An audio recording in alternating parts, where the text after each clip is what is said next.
Hello, my little lovers, and welcome to another story time with shiningnathan.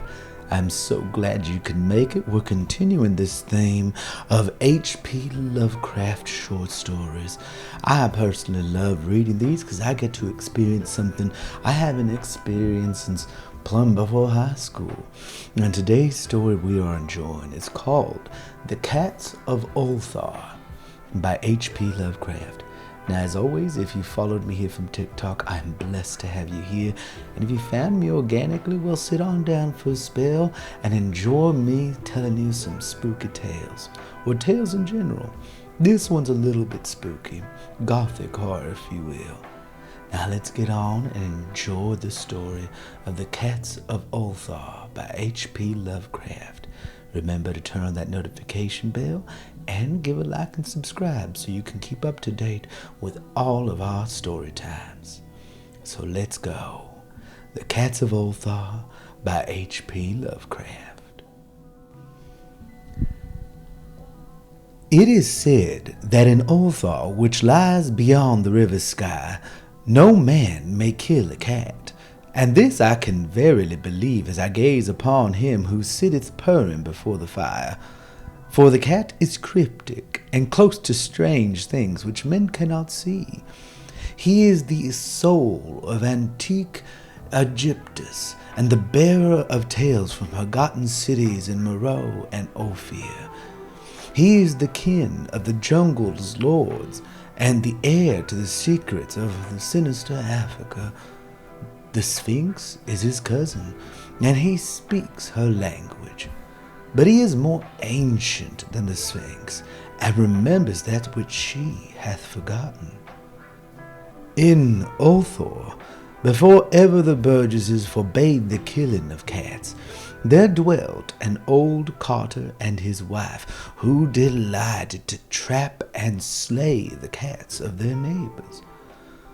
Why they did this, I know not, save that many hate the voice of the cat in the night, and take it ill that cats should run stealthily about yards and gardens at twilight. But whatever the reason, this old man and woman took pleasure in trapping and slaying every cat which came near to their hovel, and from some of the sounds heard after dark, many villagers fancied that the manner of slaying was exceedingly peculiar. But the villagers did not discuss such things with the old man and his wife because of the habitual expression on the withered faces of the two, and because their cottage was so small and so darkly hidden under spreading oaks at the back of a neglected yard.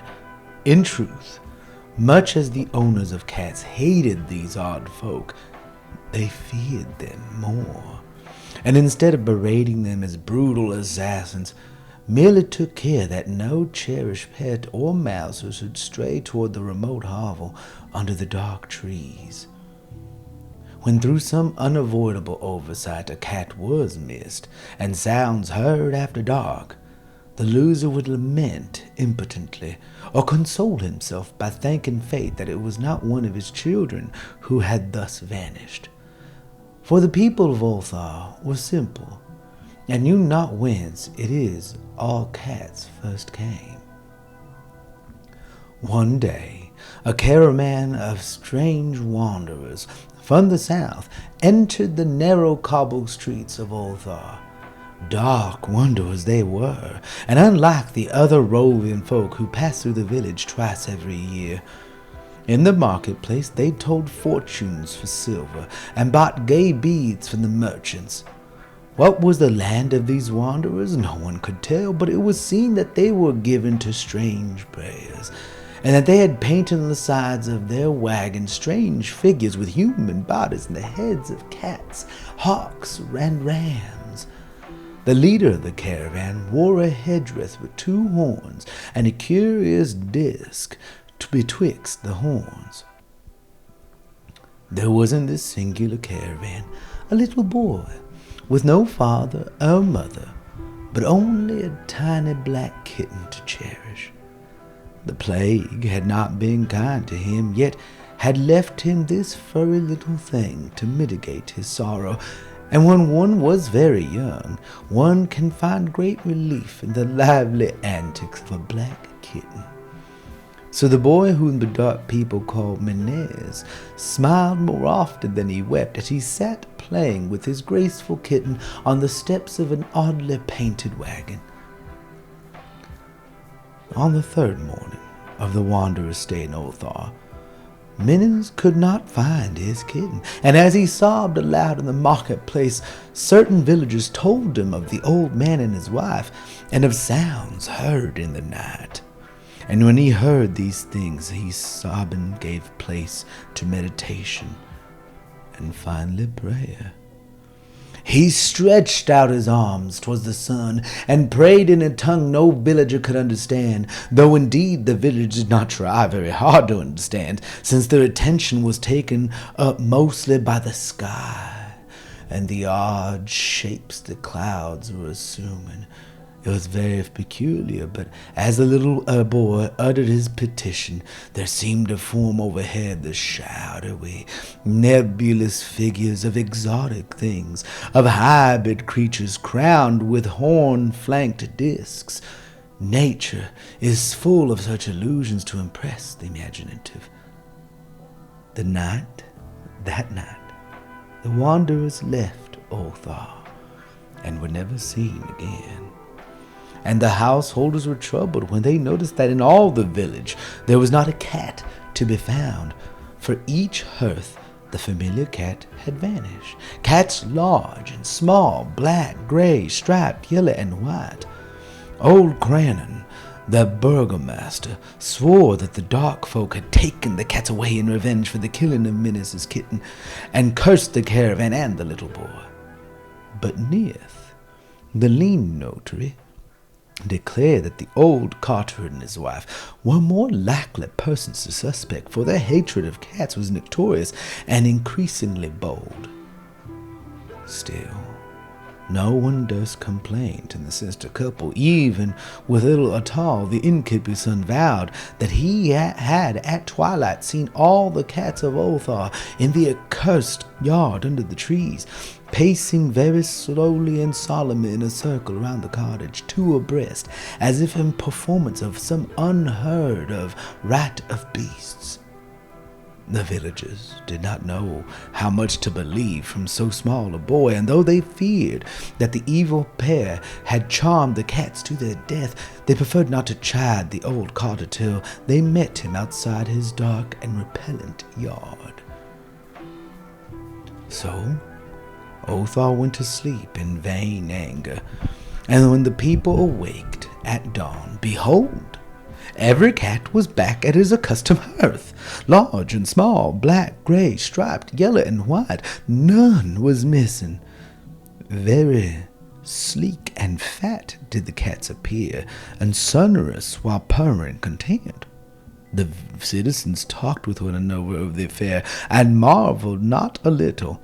Old Cranon again insisted that it was the dark folk who had taken him, since cats did not return alive from the cottage of the ancient man and his wife. But all agreed on one thing, that the refusal of all cats to eat their portions of meat or drink their saucers of milk was exceedingly curious. And for 2 whole days the sleek, lazy cats of Ulthat would touch no food, but would only doze by the fire or in the sun. It was fully a week before the villagers noticed that no lights were appearing at dusk in the windows of the cottage under the trees. Then the lean Nith remarked that no one had seen the old man or his wife since the night of the cats were away. In another week, the burgomaster decided to overcome his fears and call on the strangely silent dwelling as a matter of duty, though in so doing he was careful to take with him Shang, the blacksmith, and Thule, the cutter of stone, as witnesses. And when they had broken down the door of the frail door, they found only this: 2 cleanly picked human skeletons on the earthen floor, and a number of singular beetles crawling in the shadowy corners. There was Subsequently, much talk about the Burgesses of Ulthat, that the coroner disputed at length with Nith, the lean notary, and Cranon, Shag, and Thule were overwhelmed with questions. Even little Attar, the innkeeper's son, was closely questioned and given a sweet meat as reward. They talked of the old carter and his wife, of the caravan of dark wanderers, of small Menace and his black kitten, of the prayer of Menace in the sky during that prayer, of the doings of the cats on the night the caravan left, and what was later found in the cottage under the dark trees in the repellent yard. And in the end, the Burgesses passed that remarkable law, which is told of by traders in Hathig and discussed by travelers in Near, namely, that in Ulthat no man may kill a cat.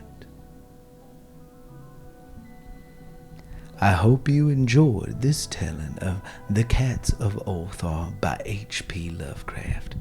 If you enjoy this content and want to support me, consider becoming a patron on my Patreon for as low as $3 a month.